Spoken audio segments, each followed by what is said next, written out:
అందరికీ నమస్కారం. చూసారా మామిడి చెట్టు ఎంత బాగుందో కదా అండి. ఇది మన ఆంధ్రాలోది కాదండి, మా అల్లుడు గారింటి వద్ద ఉన్న తెలంగాణలో మామిడి చెట్టు అండి. చూసారా మామిడి చెట్టుకి మామిడికాయలే కాస్తాయి అంటారు కదా.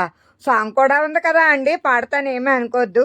మామిడి చెట్టుకి కాస్తాయి మామిడికాయలు మామిడికాయలు అని. చూసారా మా మనవరాలు కోస్తూ వీడియో చేసిందండి. కోయడం కూడా లాస్ట్లో వస్తుంది, చూద్దరు. కానీ ఆంధ్ర అయినా తెలంగాణ అయినా ఎక్కడైనా చెట్లే కదా అండి. మనకి పళ్ళు ఇస్తాయి, చక్కగా కూరలోకి వాడుకోవచ్చు, ముగ్గితే పళ్ళు తినవచ్చు. లోగడ తెచ్చినప్పుడు తిట్టాను కదా అండి, అందుకని అందరూ కోసుకెళ్ళిపోయారంటండి. రోడ్డు పక్కన ఉంటుందండి చెట్టు, రోడ్డుకి అటువైపు కొమ్మలు, మొదలేమో లోపలికి ఉంటుందండి. మా మనవరాలను అడిగాను, ఏంట్రా తక్కువ కాయలు తెచ్చావు అన్నాను. అమ్మ మా అందరూ తెంపుకెళ్ళిపోతున్నారు అందండి. చూడండి మా మనవరాలు ఎలా తెంపుతుందో. ఈ వీడియో మీ అందరికీ నచ్చినట్లయితే లైక్ చేయండి. ఉంటాను, బై బాయ్.